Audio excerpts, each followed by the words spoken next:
तमीज से बात करिए, मैं सीनियर हूँ उनका। और अब संदीप भैया छोटे नौकर लग रहे।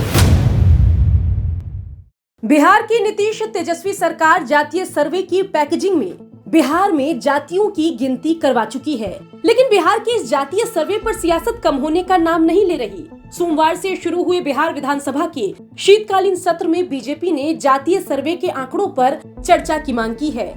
बिहार भारतीय जनता पार्टी ने बिहार की सरकार से सदन में मांग किया कि आप कल जातीय सर्वेक्षण का रिपोर्ट जब प्रस्तुत करेंगे तो कल इसको पूरा डिबेट कराने का काम किया।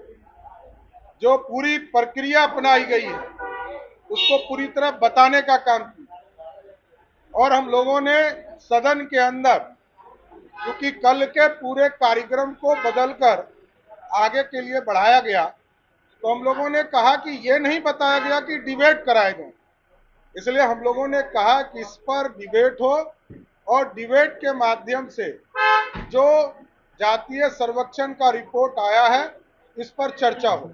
बता दें कि इससे पहले रविवार को बिहार के मुजफ्फरपुर पहुंचे अमित शाह ने भी जातीय सर्वे के आंकड़ों पर सवाल उठाया, साथ ही यादव और मुस्लिम की आबादी बढ़ाकर दिखाने का आरोप लगाया। बता दें कि बिहार में जातीय सर्वे एक ऐसा मुद्दा है जिस पर बीजेपी फंसी हुई है, न विरोध कर पा रही है न समर्थन। ऐसे में सिर्फ आंकड़ों में गड़बड़ी की बात कहकर बीजेपी बिहार सरकार और उसकी जातीय सर्वे रिपोर्ट पर हमलावर है। बीजेपी द्वारा उठाए जा रहे सवालों पर आरजेडी ने तीखा पलटवार किया, साथ ही केंद्र की मोदी सरकार से देश में जाति सर्वे कराने की मांग भी कर दी। जाति जनगणना कराने का काम किया। लेकिन अमित शाह कल आए थे, उन्होंने कहा कि जो आंकड़े हैं अति पिछड़ा और पिछड़ों के वो सही नहीं। अब सवाल है कि उनसे पूछकर आंकड़ा यहाँ सरकार पेश करेगी, उनके पास क्या आंकड़ा है। हम लोग तो मांग किया था देश के प्रधानमंत्री से कि देश भर में जाति जनगणना कराए सरकार, लेकिन सरकार नहीं चाहिए। बिहार सरकार ने नजीर पेश की है जातीय जनगणना कराकर, ये उनको धन्यवाद देना चाहिए।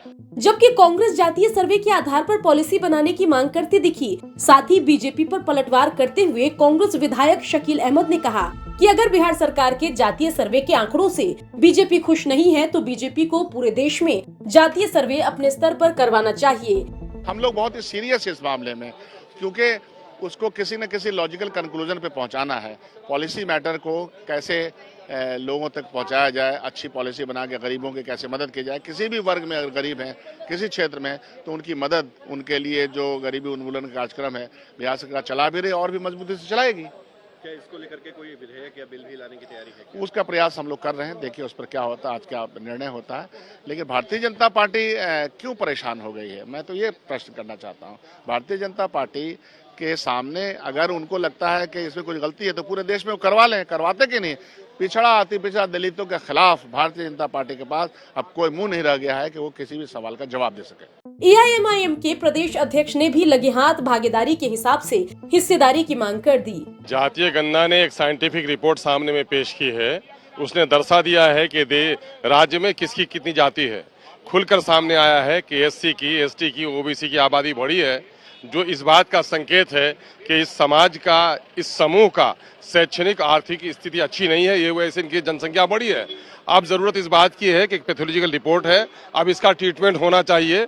हमारी पार्टी का मुतालबा है कि अब आरक्षण की सीमा एससी, एसटी, ओबीसी के लिए बढ़ाओ, ओबीसी का आरक्षण सीमा 50% करो और अल्पसंख्यकों की बड़ी अनदेखी हुई है, उस 50% में अल्पसंख्यकों की जो भागीदारी होती है उसको सुनिश्चित करो। ये उठेगा। बेईमानी के साथ उसको छुपा रही है। आर्थिक सर्वेक्षण में आप देखेंगे सीमांचल के क्षेत्रों की पूरी अनदेखी हुई है। ये सारे मुद्दे हैं, इन पर बात करेंगे हम। खैर, जातीय सर्वे पर देश की सियासत तो गर्म है और इस गर्मी की आंच अब बिहार विधानसभा तक भी पहुंच चुकी है। बीजेपी आर पार के मूड में है। देखना होगा इसका कितना असर बिहार विधानसभा के शीतकालीन सत्र पर पड़ता है। पटना से संवाददाता शशि भूषण की रिपोर्ट आप देख रहे थे।